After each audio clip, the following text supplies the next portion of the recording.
All right, folks, coming up on Roland Martin Unfiltered for Monday, January 7th, 2019. Big news day. Cyntoia Brown, the woman who's been in prison the last 15 years for the murder of the man who brought her as a sex slave when she was 15 years old, has been granted clemency by Tennessee Governor Bill Haslam. We will talk to a pastor who counsels Cyntoia Brown and also who played a huge role in getting the governor to make this decision. We'll talk with Bishop Joseph Walker. Also, there's a new suspect in the killing of 7-year-old Jasmine Barnes just outside of Houston. It sure seemed like a racially motivated shooting from the initial sketch, but the person arrested, 2 people, African-American. We'll talk to the family attorney, Lee Merritt, about latest developments. Also, 1.4 million people formerly incarcerated in Florida get registered to vote beginning today. We'll talk with Desmond Meade, the man behind the campaign that made all of this possible. Also, what in the hell is going on in Birmingham? The Birmingham Civil Rights Institute was supposed to honor Angela Davis, a native of Birmingham, with the Fred Shuttlesworth Human Rights Award. But after various Jewish organizations complained, they have now rescinded that award, angering black folks in Birmingham. We will break it all down for you on the show. Also, people are still talking about the 6-part docuseries on Lifetime on R. Kelly. We'll talk with 2 women who are the founders of the Mute R. Kelly campaign, so you don't want to miss that conversation. All right, folks, it's a packed show. It's time to bring the funk. I'm Roland Martin Unfiltered. Let's go. He's got it. Whatever the miss, he's on it. Whatever it is, he's got the scoop, the fact, the find. And when it breaks, he's right on time and it's rolling. Best believe he's knowing. Putting it down from sports to news to politics. With entertainment just for kicks, he's rolling. It's on Go, roll, y'all. It's Roland Martin, yeah. Rolling with Roland now. He's funk, he's fresh, he's real, the best, you know he's Roland Martin now.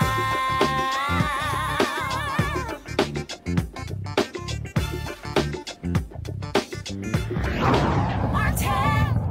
All right, folks, some imperfect justice today for 30-year-old Cyntoia Brown. She's a young woman we told you about who had been convicted at the age of 16 of murdering a man who had bought her as a sex slave. Tennessee Governor Bill Haslam, he had been pressured for the last couple of months to grant her clemency. Well, that actually happened today. Cyntoia Brown is set to be released from prison in August. Again, she served 15 years in prison. She'll still be under supervision for another 10 years. So while this may be justice, it's an imperfect justice.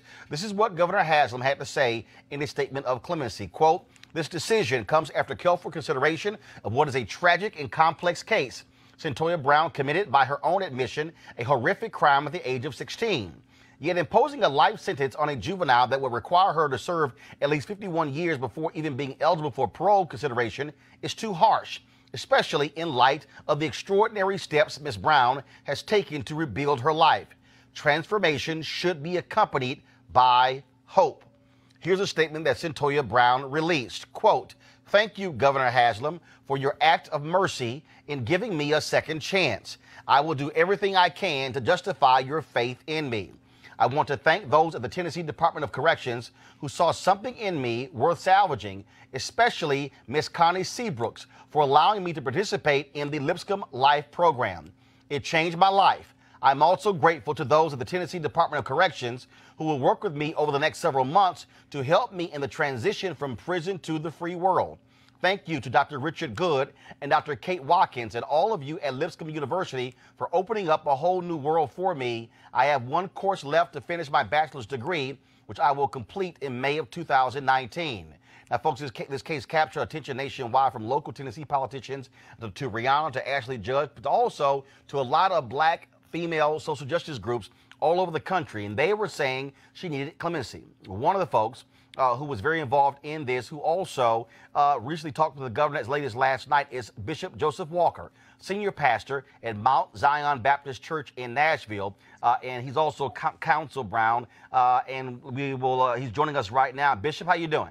Hey, I'm doing great, Roland. How are you, man? So glad to have you here. So first and foremost, I was talking with one of the state representatives who sent me the notice this morning of the clemency, and he said that you really had a number of conversations with Governor Haslam as recently as last night about this case. You know, Roland, we had a conversation, and actually, we had a conversation. The last conversation we had was right about 2 or 3 weeks ago. The governor was in a place where he was really contemplating this case strongly, weighing both sides of the issue, and really wanted to make certain that he got it right. He was a man who really, really wrestled with this and wasn't going to be buttered into a decision. But, you know, he was a moral man and wanted to have a moral conversation with me about it. He asked me some serious questions about, you know, why Cyntoia and not someone else who in the same situation. He asked me about, what would this situation mean in terms of moving the needle forward in terms of this whole issue.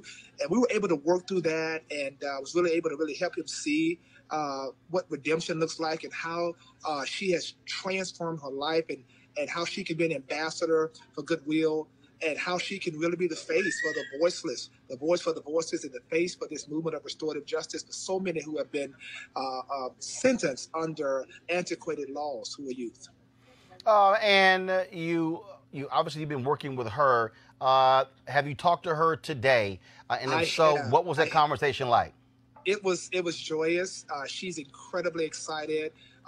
We laughed, and I could tell she was just really, really happy. She's really ready to get out, to get to work. That's the kind of person Cyntoia is. She's wants to get out and certainly enjoy her freedom, but she's committed. She's going to connect. She's already connected with our ministry, and she's going to be really working through the prison ministry and really helping people who are in the same situation that she is, and really wants to go around the country, really encouraging other people in other states to really revisit these laws that are on the books. A lot of people, when I posted the statement about her, the breaking news alert about her being granted clemency, people first of all said, why is she going to still be on probation for 10 years and why wait until August? Can you explain that? Yeah, so the legal team, Charles Bone and that team, with the Herculean task that they perform, advocating for this. So in Tennessee, if you're sentenced to first degree, as she was, then it's a mandatory 51 years before you're eligible for parole. She would have been 67 years old. Second degree, commuting it to second degree meant that she could, you'd have to serve 15 years to 25. So the governor wanted to, make certain that she did serve the 15 years, and actually she's going to be released on the exact same day, 15 years later, that she was incarcerated. When Cyntoia was told the news, and one of the attorneys said to her this morning, are you upset that you're not getting out? She said, are you kidding me? She says, what? She was so excited and really is looking forward to the transition from being incarcerated. And the Tennessee Department of Corrections is really working with her to make sure that transition happens well. You also talked about her preparing for the transition. She also made that statement in the statement that we just read as well. She still has a class to finish, and so what are you and others helping her with? Because I mean, look, she went in frankly as a teenager. Now she's coming out as an adult. I mean, that is a huge transition, going from prison to being free, and especially with, as we also know, there are going to be lots of demands for people wanting her to speak, wanting her to go different places, and so talk about that, please.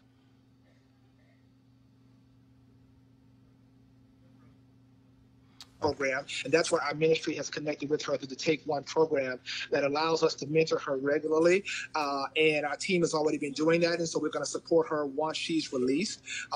There's going to be a lot of services wrapped around her, a lot of our media team and our partners, and even with the law firm that was representing her is going to kind of wrap their arms around her and help her navigate through that, because that's going to be a lot.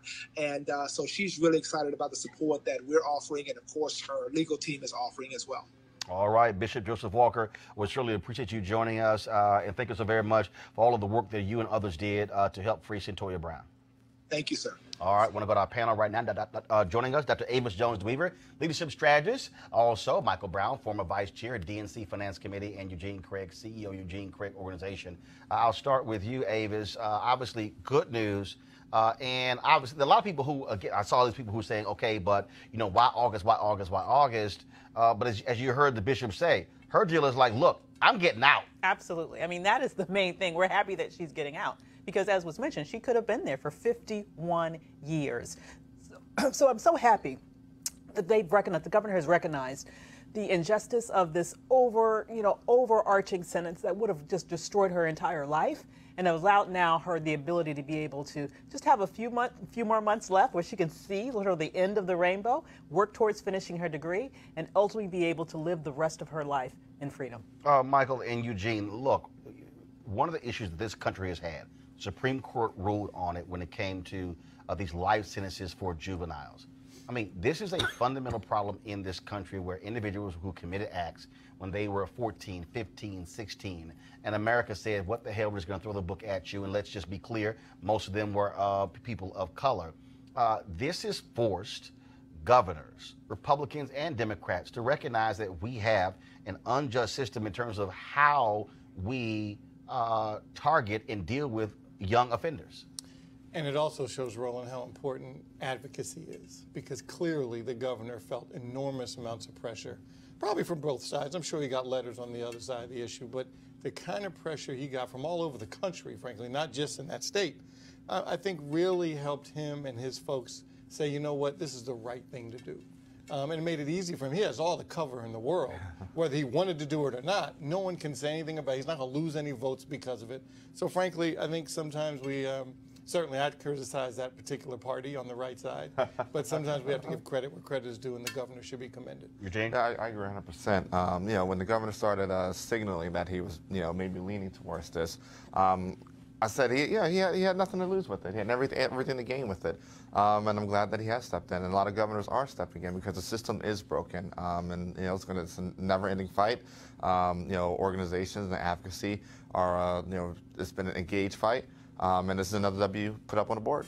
All right, then. So we'll certainly be following this to see what happens next. But again, Cyntoia Brown will be released from prison in August, granted clemency by Tennessee Governor Bill Haslam. Now let's go to a story that has garnered lots of attention out of Houston, and that is the case of Jasmine Barnes, 7 years old, shot and killed outside of a Walmart. Now initially, it appears to be a racially motivated shooting when one or more of the eyewitnesses, including Jasmine's teenage sister, described a white man in a red pickup truck firing the shots. Now, the pictures, the man in the police sketch and his red pickup were widely circulated. But over the weekend, a couple of people were arrested, and it turns out the shooting may very well have been a case of mistaken identity. That is, the shooters were not targeting Jasmine and her family, but someone else. On Sunday, an African-American man in custody admitted to being involved in the shooting. Harris County Sheriff Lee Gonzalez said the red pickup truck had indeed come to a stop at a traffic signal near the car with Jasmine, her mother, and 3 other sisters inside. But he now believes the man in the red pickup was a bystander and not involved. Now, the shooting raised the very plausible possibility that it was racially motivated. The arrest of the suspect for capital murder raises the very important question of the value of relying on eyewitness testimony. Joining us right now is the attorney for the family of Jasmine Barnes, Lee Merritt. Now, Lee, you were very much involved in this in terms of setting this reward up along with activist Sean King. And it was a tip that came in to Sean King that was given to the Harris County Sheriff's Department that led to the arrest of these 2 gentlemen, correct? That's correct. And so, speak to this issue that people are raising that, oh my goodness, how did this come to be that this sketch was that of a white man, then all of a sudden you have 2 black men who are arrested? It's difficult to see how we went from the sketch of the white male to 2 black suspects being arrested. But what the way it happened was, as you described earlier, the red truck pulled up next to the car that Jasmine was riding in at an intersection. And just before the shooting happened, that red truck actually did something peculiar. It decided at the last moment that it wanted to get on the expressway. So as Jasmine's car pulled off, it went right behind it and pulled to the left of it, over to the driver's side. At that exact moment, the shooters began shooting into Jasmine's car, which they believed was associated with people that they were after. And so my client noticed, Jasmine's sister, I should say, noticed that the car to her right was looking into them, looking to get over. She got a good look at them, and she used that what she saw in order to make that sketch that we all saw.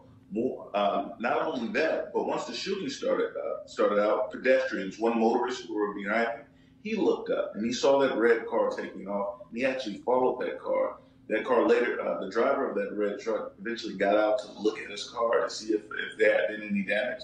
And that motorist got a good look at him that he provided to us, and we eventually got it over to law enforcement. There was another tow truck driver who was on the side of the road just looking at this intersection where it happened. And he was looking down until he heard those gunshots, and he saw a red truck taking off. He saw a white suspect inside of it, and he reported that to us. We eventually got into law enforcement. So there were several witnesses who said, hey, there was a white guy in a red truck who committed the shooting, who immediately took off afterwards. And what they were actually referring to was a pedestrian who heard the gunshots himself and reacted to them. You now have, of course, a lot of people out there with various comments that they're making. Some are saying that the only reason the media cared about this because it was potentially a white man killing a young black girl. And then now you have, of course, you have different folks who are white on social media who are saying, oh, now will any of you care because two black men committed or allegedly committed this act? Well, the tragic thing is they're not completely wrong to say that the media tuned in because of the racial dynamics of the claim, because of the political nature of the claim. In my opinion, they're not entirely wrong about that. And that's the true tragedy. When you have activists stating that Black Lives Matter, one of the things that we're talking about is that when little innocent black girls die or disappear, media doesn't pay attention to them the way that they pay attention when white girls disappear. And so part of what Sean and other activists were doing and bringing media to this to attention in this matter was to say that this little girl's lives matter. It matters even still, although the evidence that was later revealed to us was that the shooters were black. It still matters. The other thing that we know, and that I believe that the black community in Houston and all over the country was most concerned about, was that if it is a white shooter, he will not be properly prosecuted in the system. Because we live in a nation that is very, very good at prosecuting black men, and they don't show that same energy when prosecuting people of color. And so the people's lack, if disinterest, if that's at all occurring now, is because we know that the American judicial system will successfully prosecute these two black men. They will. My panel got some questions for you, Lee, so I'm going to start first with Eugene, then I'm going to go down the line. Hey, Lee, what's the best way we can help these families at this point? I know we're probably going to following this all the way through the full justice process, but in the immediate, what can we do to help this family move, not move past this tragedy, but at least deal with the pain of it? I really appreciate that question, because in the sensationalism of it all, we forget that this is an actual family. One thing that has not changed is that a 7-year-old girl was killed just last week on Sunday on the eve of New Year's Eve. And so that family is grieving. They're going to be grieving and mourning for a long time. Tomorrow they bury their daughter. I'll be headed back to Houston for the funeral. And Lee, do you anticipate that now the news coverage will subside a little bit because now it's just kind of black on black crime and people may not care as much about it because God forsaken, obviously it happens every day. But now, do you see now that the media attention will disappear a little bit? I think the media attention will actually linger a bit. I think it'll have the opposite effect in this case because it turned out not to be a white person. And I think the media wants to converge on that and kick that over a little bit in order to begin to take some power away from the racial climate that we actually live in, to say, see, this is an example that most of the racial claims that our community complains about is in our own heads, and it has no grounding in reality. And so I think the media is actually going to kick that around for a little bit, so the story may linger for a while. Hi, I've been hearing that there might be some other people involved in this crime. Have they apprehended all of the suspects that they believe were involved with this murder? Only one person has been charged, and that is Eric Black.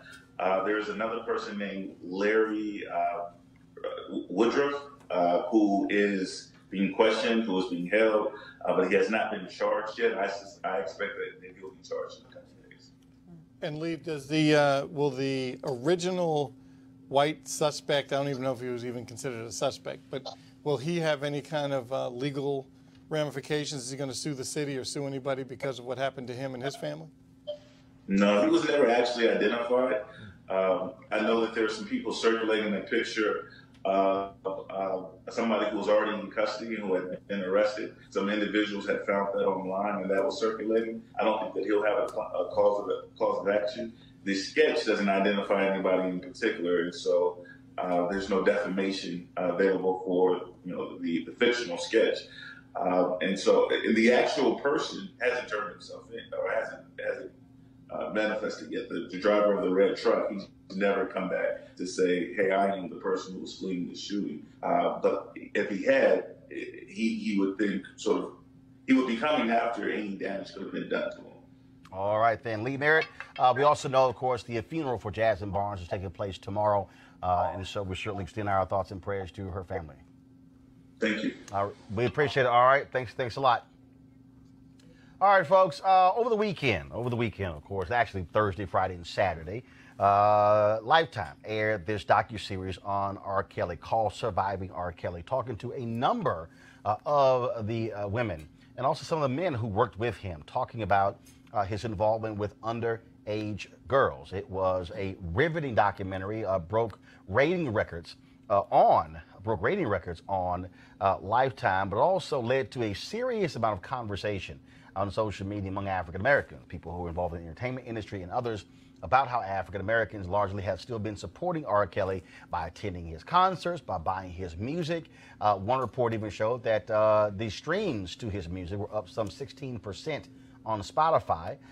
No explanation in terms of exactly what that means, but that was one of the things that we've been talking about. And so there are a couple other people, though, one woman who was in the documentary, who led the Mute R. Kelly effort, talking about the impact all across the country and how they were protesting outside of his concerts and how they were trying to get people to understand this critical issue and why it matters.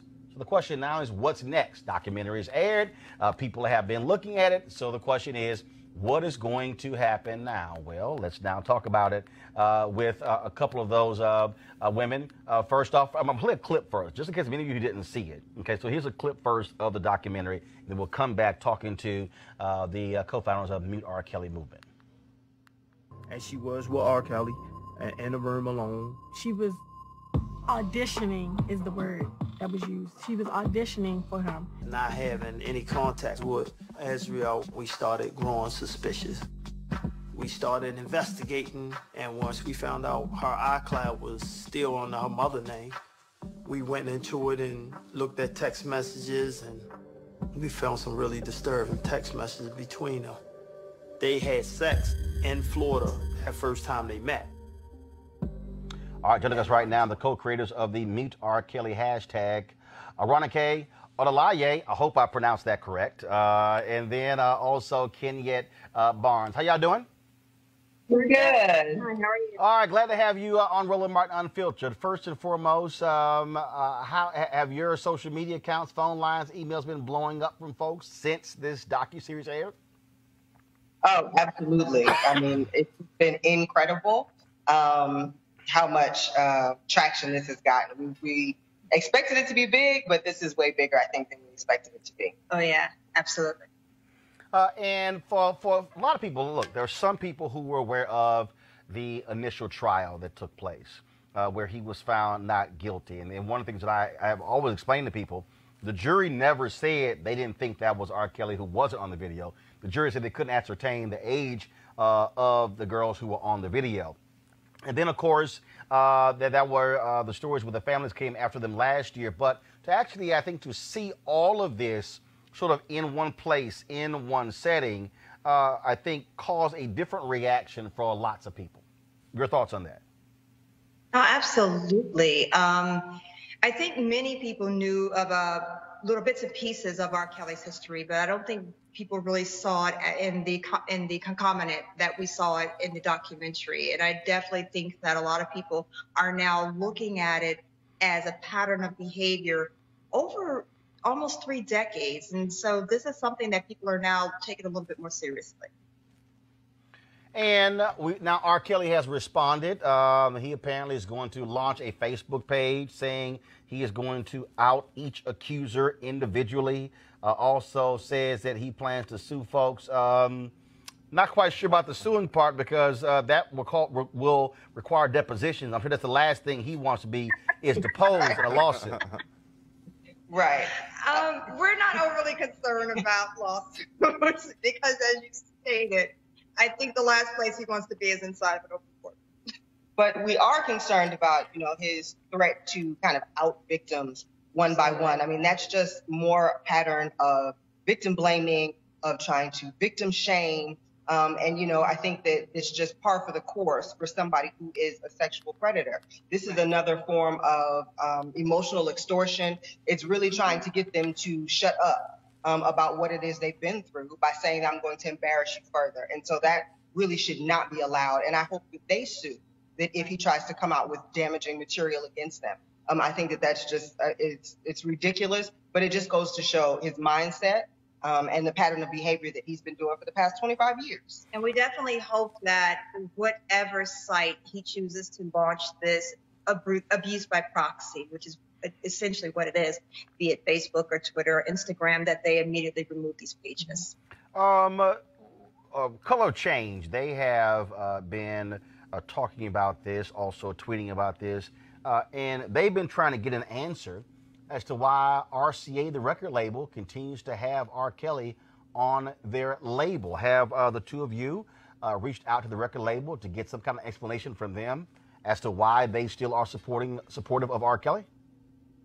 Oh, absolutely. Since 2017, when Mute R. Kelly started, that was part of our mission, was to demand that Sony, RCA, and also Live Nation no longer deal with R. Kelly. So we have had conversations with Sony, RCA, Live Nation. We have a petition now on Care 2 that has over 75,000 signatures, and every signature hits the inboxes of those executives. So they know that we want this. And it kind of is almost to us a show of defiance on behalf of Sony and RCA, and also Live Nation, that they just won't drop him. So we are completely mind-boggled by it, but we're not going to stop until we see that.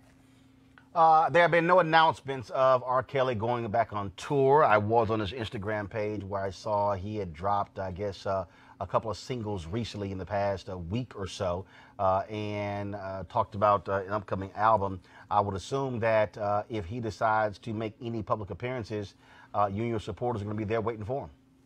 Absolutely. So kind of just a little bit about what we have done, and probably why he hasn't done any more tours in the United States. Since Mute R. Kelly, he had 11 concert cancels, 8 active protests around the country, and an estimated $1.7 million in lost revenue. So I think he realizes that this campaign is serious. We're to take this seriously. We have the ability to mobilize and have a significant impact on his bottom line. However, there is a concert in April in Germany, and we are actually mobilizing with organizers right now in Germany to host a Mute R. Kelly Germany campaign there to block the concert that's coming to Germany. All right, then. Well, first and foremost, both of you have been doing a bang-up job, and we certainly will see what is next. It still is very curious how, when you look at social media, how some people continue to make excuses in terms of saying, "Oh, this is trying to take down a black man," as if the people involved were not black people. So it's quite interesting looking at some of that reaction. So we appreciate both of you being on the show. Thanks a lot. Thank you for having us. All right, then. Let's go to our panel right now. It is crazy to me when I see some of these folks who they make these videos like, I don't care, I'm gonna still keep listening, I don't care, I'm gonna still go to the concert, as if everybody lying. I mean, it is infuriating. It is absolutely infuriating. And it shows a degree to which, to many people, quite frankly, black girls don't matter. Black women don't matter. This is not news. I mean, it was, as you mentioned, very instructive to have all of this information put together in this documentary. But the fact of the matter is, it wasn't a secret that he had this sex tape out here peeing, urinating on a child and having sex with children. It wasn't a secret that he married a 15-year-old, okay? It wasn't a secret that he cased out high schools and playgrounds to find girls to accost. I mean, this has been reported on for decades. And so, you know, all of this time, you've had people who have justified it. And so now I'm glad that finally people are taking this seriously. But quite frankly, it took way too long. And it's my belief that if white girls were targeted in this way, he would have been under the jail decades ago. Mike and Eugene, it is to see some of these brothers, to see some of their reaction. You know, some of these people like, you know, they're trying to take down R. Kelly. They took down Bill Cosby, but they're not trying to take down Kevin Spacey or Weinstein. Well, first of all, Kevin Spacey was in court today in Massachusetts, accused of groping, sexually assaulting an 18-year-old male. He was in court today. Grand jury is still, first of all, Weinstein was indicted. Now the case is falling apart, but he's not off the hook as well. So this notion that somehow white men are not being held to account. The dude from Subway, Jarrett, whatever that, he's sitting in prison right now. So I'm not buying. Look, this whole idea of the system targeting black people. These were black people who were also victims. Serial victims. I mean, Cosby, 70 victims. R. Kelly, probably at the end of the day. Well, most of the folks in Cosby case were not black, but in the case here, these were all black. These were all. Ain't no white women. R. Kelly. R. Kelly. Not one white woman is at R. Kelly's house right now. I agree with you. R. Kelly targeted vulnerable black girls. Targeted. I mean, targeted. Yeah. I mean, you know, I actually think about the thought process that he has legal exposure still with the particular 17-year-old girl from Florida. Florida statute of limitations 10 years, and the statute of limitation has not run up yet. And the family does have actual text message evidence of what went down between their daughter and R. Kelly. But it's disgusting. I mean, you know, what these cultural moments show us is a lot of people's true, honest thoughts on a lot of these issues. And it's disgusting. Michael? Well, first, if you recall, a couple weeks ago, you asked us to name musicians that we wanted to hear or listen to. Well, I had heard bits and pieces, too, of things over the last years. I knew nothing until I watched this documentary. So I have evolved in my thinking, so much so he has been removed from some of my music on my phone. And it was just, I believe the young women. And I feel so bad for them. And hopefully you're right. Hopefully people will take some legal consequences against them. It's unacceptable. And I hope he's punished. Well, I don't think for a second that he can recover because as both of them said, no matter what he does, no matter where he goes, they're going to be waiting on him at those concerts. They're going to be going after anything he does. And I can tell you right now, this idea that he's going to sue, no. This is sort of like when Donald Trump threatens to sue. It ain't going to happen because the last thing he wants is to be deposed. The thing is this, you know, and I want to talking the Sony RCA issue real quick. His publishing is ridiculously huge. That's why they won't drop him. That, you know, I think that, I mean, you have to find a way to hit him on his publishing. I mean, you know, everybody from Michael Jackson to B2K to, I mean, pretty much every R&B artist from, you know, 1990 to now has at some point in time done work with R. Kelly. You know, it's the reason a lot of people in the industry are quiet. It's the reason, you know, that, you know, his label won't drop him. It's the reason that Live Nation is still, he's still a strong international act. And so that's, you know, that's where, you know, next steps with that. Well, yeah, the question will be, will this become an international movement to go after if he tries to go overseas and perform as well? All right, folks, let's talk about what's happening in Florida. Today is the first day those formerly incarcerated in Florida could actually register to vote. Remember, it was Proposition 4 that was passed overwhelmingly in Florida on November 6th that restored the voting rights of individuals who were formerly incarcerated. Some 1.4 million people now eligible to register to vote. Actually, tomorrow they can start doing so. And of course, we've been talking about this. We were very supportive of this initiative. And the Republican governor, Ron DeSantis, and others, they were playing games. Well, Secretary of State, well, what do? We don't have any direction. Okay, I don't understand why. Because it was passed by the voters. Joining us right now is Jasmine Meade, president of the Florida Rights Restoration Coalition, and also Sheena Meade, his wife, who was working with him as well. Folks, okay, so are we now set? Do we have any more drama for the legislature or the Secretary of State? Or are they now clear that the language was very clear that people can now register to vote in Florida who were formerly incarcerated? Well, Roland, hey, first of all, thank you for having us on here. And I can tell you right now, if there's drama or not, we stand at the ready, prepared. We have a slew of attorneys that have been meeting on a weekly basis for the past 2 months, and they're ready to spring into action should we run into any issues as we go forth registering people to vote starting from tomorrow. But we're not anticipating anything. We're looking forward to tomorrow as being a celebration of love, a celebration of expanding democracy. And Sheena, for folks who are on the fence there, because you get the Secretary of State not giving proper direction to local boards of elections, and so what is the process? What are y'all telling folks that they should do come tomorrow who were formerly incarcerated and who are not sure if they can even register? Well, one I would say is tomorrow's a really exciting day where returning citizens can be able to share their stories and celebrate with their families going to register. As far as the Secretary of State, we're actually excited about the appointment of the new Secretary of State.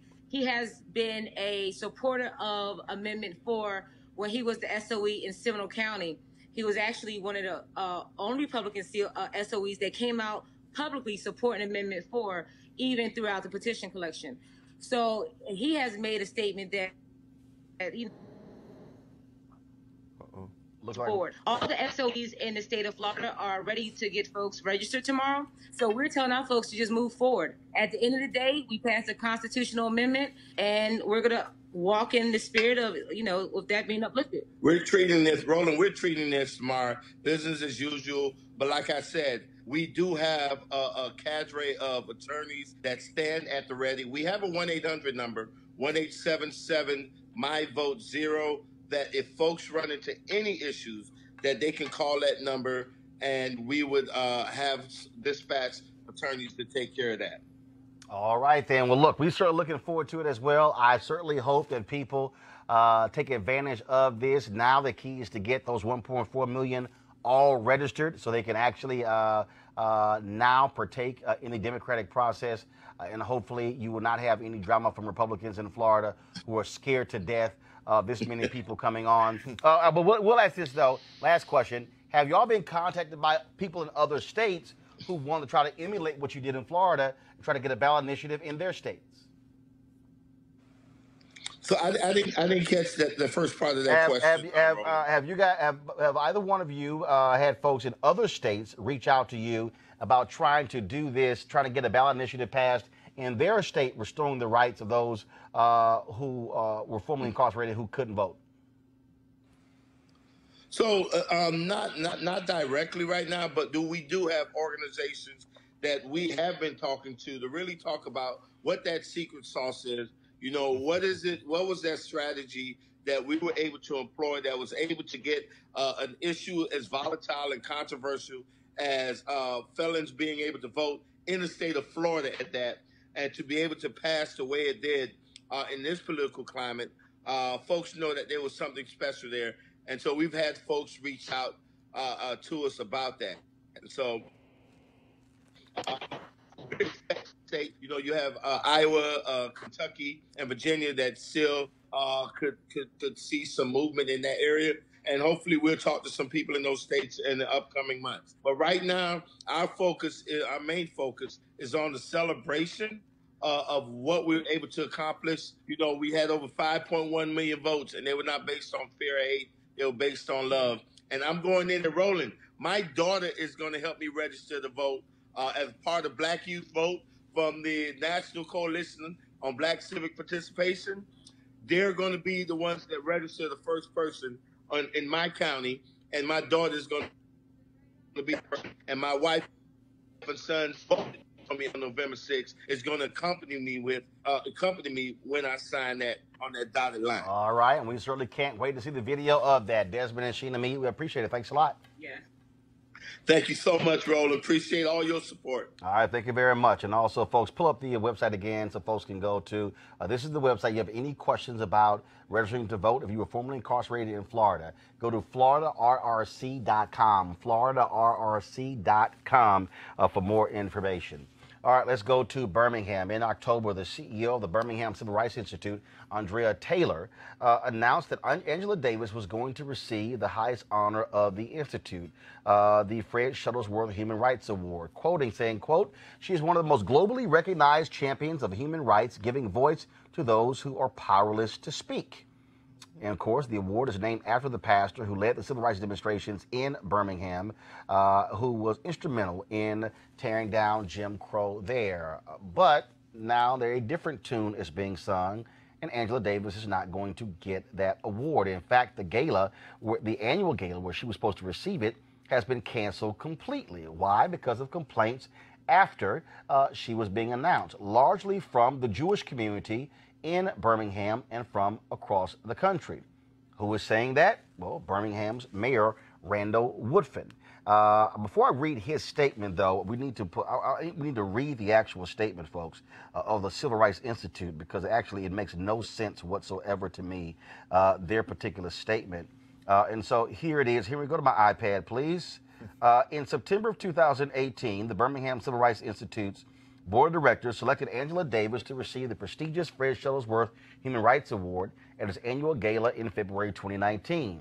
In late December, supporters and other concerned individuals and organizations, both inside and outside of our local community, began to make requests that we reconsider our decision. Upon closer examination of Ms. Davis's statements and public record, we concluded that she unfortunately does not meet all of the criteria on which the award is based. Therefore, on January 4th, BCRI's board voted to rescind its invitation to Ms. Davis to honor her with the Shuttlesworth Award. While we recognize Ms. Davis's stature as a scholar and prominent figure in civil rights history, we believe this decision is consistent with the ideals of the award's namesake, Reverend Shuttlesworth. We regret that this change is necessary and apologize to our supporters, the community, and Ms. Davis for the confusion we have caused. We will move forward with a keen focus on our mission to enlighten each generation about civil and human rights by exploring our common past and working together in the present to build a better future. The associated gala event, scheduled for February 16th at Haven, has been canceled. Ticket purchasers will receive a full refund. Okay, the problem with this statement is it doesn't even say who complained. It doesn't say what remarks or comments that they use to justify rescinding the award. In fact, we called the Birmingham Civil Rights Institute today. No one answered the phone today. We wanted to find out the specific criteria to receive the Fred Shuttlesworth Award. Nobody answered. Alabama.com, AL.com, they have been trying to reach the board chair, the board CEO, the Civil Rights Institute CEO. None of them are talking. But Birmingham Mayor Randall Woodfin is. This is his statement. Quote, as I consider the controversy over the Birmingham Civil Rights Institute's decision to honor Dr. Angela Davis with the Fred L. Shuttlesworth Human Rights Award and the subsequent decision to rescind that honor after protests from our local Jewish community and some of its allies, my overriding feeling is one of dismay. I'm dismayed because this controversy might have been avoided entirely had it been handled differently. I'm dismayed because, as has been the case throughout Birmingham's history, people of goodwill behave reflexively rather than engaging in meaningful discourse over their differences and seeking common ground. Here's the issue. Davis is an outspoken supporter of the boycott, divestment, and sanctions movement targeting Israel's treatment of Palestinians. That's a no-no for many Jewish groups in the United States, and they're doing their best to deny people with that point of view a chance to speak. Joining us right now is Roy Johnson. He's a columnist with AL.com, the only black columnist in the entire state of Alabama. Roy, here's what's just nuts to me. I got a notice about this on Saturday, and what is utterly confusing is that, and again, I'm looking at their statement. They don't say who complained. The Civil Rights Institute doesn't say on this close examination of her statements in public record, okay, if you're going to rescind the award, have the guts to say what she said that you object to. You've been trying to reach them. Any luck? Well, you started right at the core there. You talk about somebody having guts. I mean, it's interesting that this award is named after someone who had the courage to stand up to those who tried to bomb him. His own house, Fred Shuttlesworth's house, was bombed 3 times. He was attacked as he tried to take his daughters to school and sent to the hospital.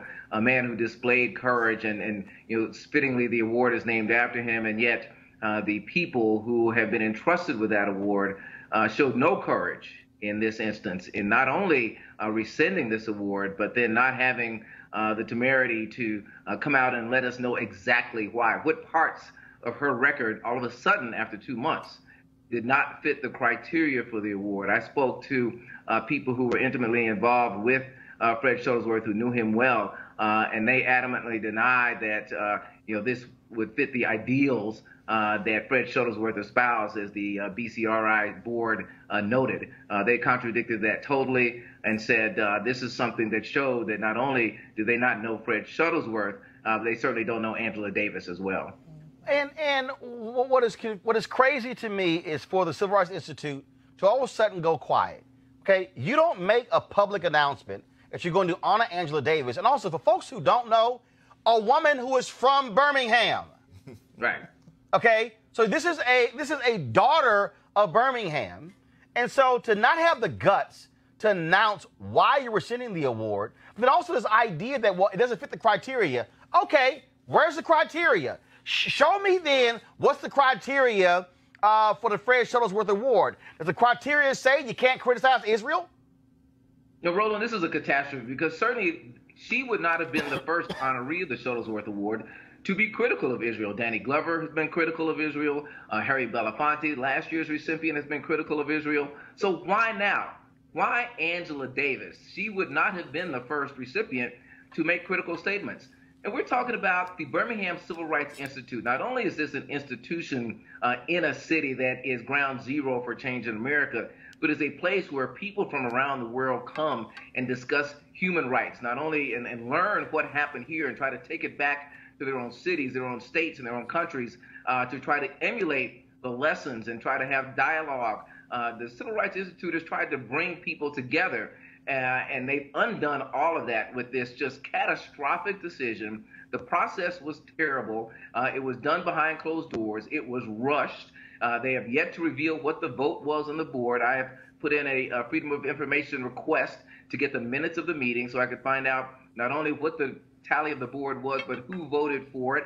I understand that many of the African-American board members abstained from the vote, which to me is just as abhorrent as voting for it. So we're still looking into this. It'll be interesting to see the fallout. There's been a lot of criticism of the board chair. There's been some criticism of Andrea Taylor.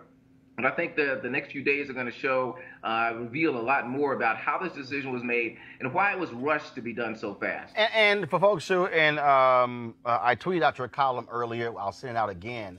So they had a call late Friday night. Friday at 4 o'clock in the afternoon. 4 o'clock. Nobody is supposedly paying attention. 4 p.m. on Friday, you have a call. It's not open. They go into executive session. That's where they vote, come out, announce the decision. We don't even know what the vote total was. And then there were a couple of non-voting members who were not on there. And first of all, as somebody who is on a board of directors of a nonprofit, even though that they are non-voting members, a board can't allow anyone they want into an executive session conversation. And those two members, including one of them is the mayor, were not allowed to be a part of this conversation, correct? Absolutely. In executive session, voting members have to be there, but ex officio members who are non-voting members can or cannot be there. They were not invited. The other one that you did not mention is Odessa Woolfolk, who is another civil rights icon here.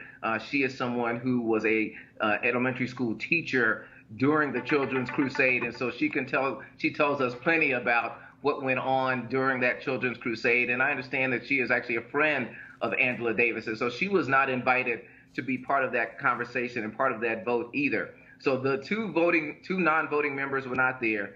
They voted on Friday night, and I didn't find out about it until about 7 o'clock Saturday evening when the Facebook event popped up on my phone and said that the event was deleted. And at that moment, I said, uh-oh, something's going down. I understand that others still plan on inviting Angela Davis to Birmingham to honor her. Have you heard anything along those lines? There are a number of people who have reached out to her, churches, other organizations that are trying to bring her here either on that date, I believe it was February 26th, bring her here for that date or a subsequent date. So stay tuned to hear more about that and see if she does decide to accept one of those invitations. Certainly keep us abreast. I would really love for somebody else to actually throw an event and a gala, invite folks actually to purchase tickets, and that money actually go to social justice organizations who are doing the work today, women's groups who are doing the work today, because this decision by the Birmingham Civil Rights Institute, it is weak, it is meek, it is impotent, and then for them not to have the courage to come out and publicly discuss it shows to me how weak they are, and I would not be surprised if a whole bunch of people who are black say, if that's how you want to treat Angela Davis, we're going to wash our hands of your institute, and feel free to go have the people who want to tell you what to do, then continue to fund you. And it just boggles my mind. It's so unfortunate because the BCRI does do so much great work. Andrea Taylor, in her 3 years here, has rebuilt the infrastructure, has changed the museum, has given it a more global audience, and more people are coming to the Institute. And yet this one event, this one decision threatens to really undo all that, and particularly losing the base of support right here in this community. It boggles my mind that they did not see this coming, that they did not see the reverberations from this, particularly locally. And it just calls to mind those people who are concerned about a changing Birmingham, about whether outside forces are coming in to take over the city, if you listen to some. But this decision and the way it was transpired, the pressure that came from outside forces. I mean, imagine you telling another organization that they can't honor whom they want to honor. Absolutely. I mean, that's what this, you can certainly have a conversation. You can hear their grievances. But at the end of the day, if this is my organization and this honoree resonates with my audience, while I respect your opinion, I'm still going to move forward. This board did not do that, and this board is likely going to pay in a number of ways. All right, Roy Johnson, AL.com. We appreciate it. Thanks a bunch. Thank you, Ro. I want to go to my panel here. Look, if you want an example of where people say folks who are Jewish telling black people what to do and controlling black people, hello, Exhibit A. Yeah. I mean, this to me is crazy. And not only that, even if they disagreed with her position, the Institute has decided. Mm-hmm. Yeah. They've decided. Yeah. This is what happened when you don't find your own freedom. Yeah. This is what happened when you depend upon outside sources for resources and to advance your own agenda. I think one thing that white America and non-black America has to understand and learn is that there is a unique black experience. And with that unique black experience comes reverence for figures within the civil rights movement, and figures that have played unique roles within the advancement of black people in America. Mm-hmm. Some folk that may be controversial to non-black people, like an Angela Davis, like a Louis Farrakhan, mm-hmm. To conservatives like a Jesse Jackson and Al Sharpton, as crazy as that sounds. But that's something that white America has to learn and has to cope with. I mean, these are people that we'll never turn our back on because, look, that's all we had at some point. But to the point Roy made, Harry Belafonte has been very clear where he stands. Mm-hmm. He was honored last year. Yeah. Danny Glover, so many others, and these are people who are still on the battlefield today fighting these issues. This to me, and again, here's the other piece. Okay, you want to make the decision? Okay, fine, make the decision. But don't put out some pissy ass statement like they did that was bland. Oh, we looked at her comments in public record. Which comments? Which public record? What, have the guts to say it. And I would say, Andrea Taylor, you're the CEO. Don't run and hide. Don't sit here and not return phone calls and not return emails. Have the guts to come out and say, this is our decision. This is what happened. This is why we did it, and we stand by our decision. The board chair have the guts. The board members have the guts. What you have here is an institution that is absolutely weak. Yeah. Absolutely. Well, and I would even put more of the onus on the board because, frankly, the way a lot of our organizations run, this sounds like this is completely of the board's doing. I doubt the CEO was involved with. But the CEO is a part of this. I mean, she should answer questions, but I would say I would definitely go after the board chair and the board, because they're the ones who made this decision. And here's the danger in letting other people decide who we honor. Okay, the bottom line is we have, as you mentioned, we have our own distinct history, and because of our distinct history, we have a particular, I would say, resonance with understanding what it feels like to be oppressed, no matter who the oppressor is. And so that is why you have a lot of African Americans, including myself, who are very, very sensitive to the oppression and the violence that our Palestinian brothers and sisters are facing right now. And if you have other people who are willing to fund your silence, you are not doing your duty.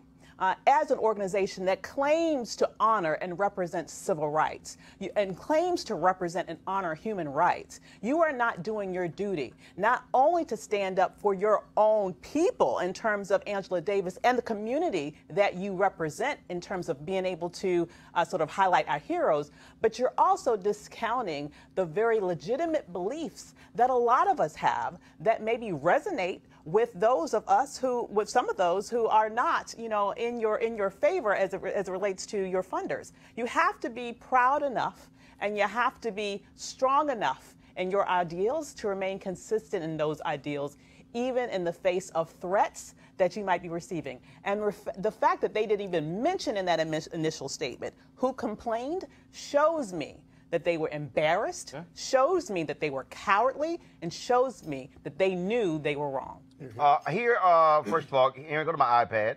Here are the board members of the Birmingham Civil Rights Institute. Mike Oatridge is the chair. Walter Bodie is the first vice chair. Janice Kelsey, secretary. Thomas L. Wilder Jr., the treasurer. Doug Jones, immediate past chair. Not sure if that is Senator Doug Jones. I believe it is Senator Doug Jones. He's about to get a text from me right now asking if that's him. Jeffrey Bayer, Isaac Cooper, Bean Edwards, Michelle Elrod, Rosalind Houston, Danny Markstein, J. John Oros Jr., Jonathan Porter, Cameron Vowell, and then, of course, Odessa Woolfolk, Chair Emerita. Again, she was one ex officio member. You have Andrea L. Taylor, President CEO. Then you have Mayor Randall Woodfin, who's ex officio. And then, of course, that is the Doug Jones, who is United States Senator. So y'all can go ahead and comment. I'm about to send him a text to see what his thoughts on this. Go ahead. Say he probably already resigned after he got elected, so he's going to say he had no part in the decision. No, but I just want to make sure that he wasn't on the phone. Yeah, but you know what would be nice, Roy? He's doing his for Freedom of Information Act. He should also try to get those donors, because then he can do a matrix of who's contributed, and then it would be obvious who put the pressure on the organization to change their decision. I agree 100% with you, but I think we have to circle back to, for our organizations to thrive and to be successful and be 100% independent, you got to fund your own freedom. Absolutely. You have to develop your own donor base. You have to, but with that, you also have to develop the backbone to say, hey, if this is our history, this is what the literal reason why this organization, this museum, this institute exists, is to preserve the memory and spirit and history of the civil rights movement, so that generations that may not have lived through it can learn from it and apply it to situations of oppression down the line. Right. You cannot cave to oppression. Right. Absolutely. Well, and of course, I mean, this is, to exert the influence, this board if they want any credibility, they're going to have the courage to come out and say, this is why. Because not only you rescind the award, you cancel the event as well. And it's going to hurt their future events. Oh, no. Look, first of all, I can tell you right now, as somebody who has frequently gone to Birmingham, who has visited there. In fact, when we were last in Birmingham, we broadcast my show from there. When I did ESPN, we did it from in front of the Institute.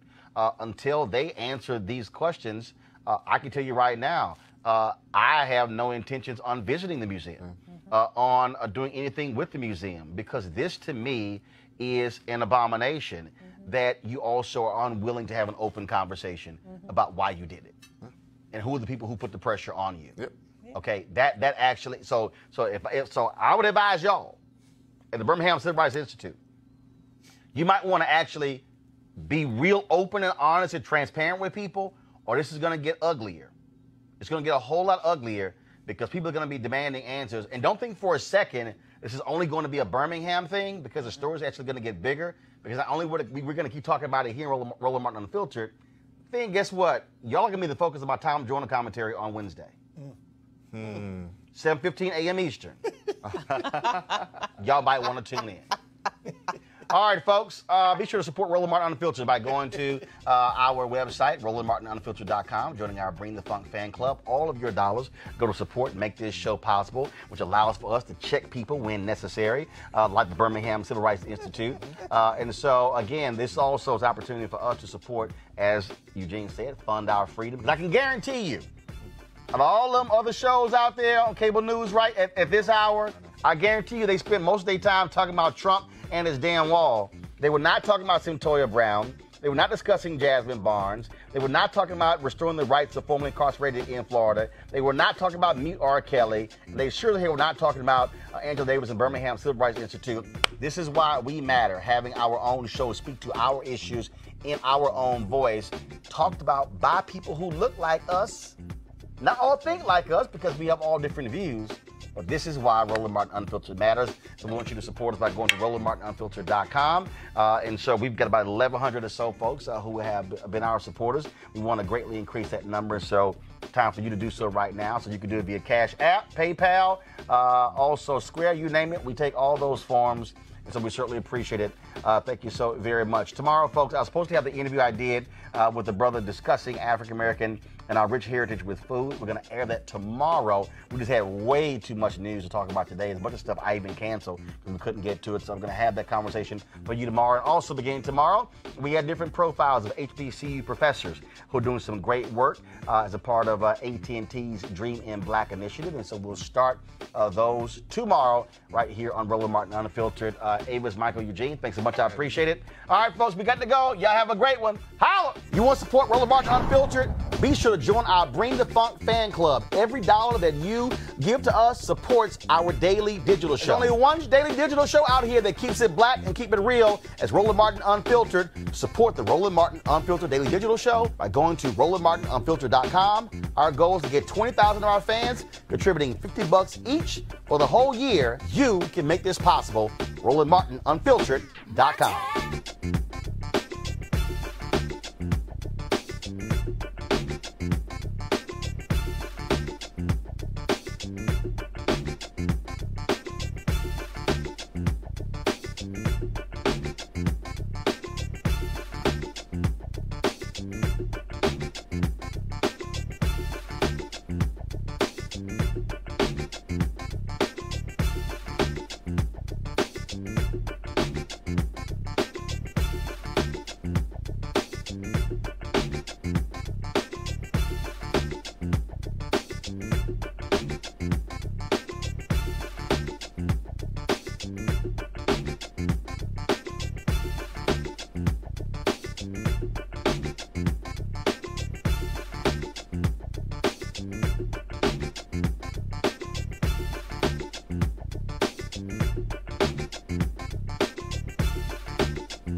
Hey fam, want to check out Roland Martin Unfiltered, the blackest show on all of digital, cable, and broadcast. Check out our audio podcast. There's only one daily digital show out here that keeps it black and keep it real. It's Roland Martin Unfiltered. Press play. You want to check out Roland Martin Unfiltered? YouTube.com/Roland S. Martin. And subscribe to our YouTube channel. There's only one daily digital show out here that keeps it black and keep it real. It's Roland Martin Unfiltered. See that name right there?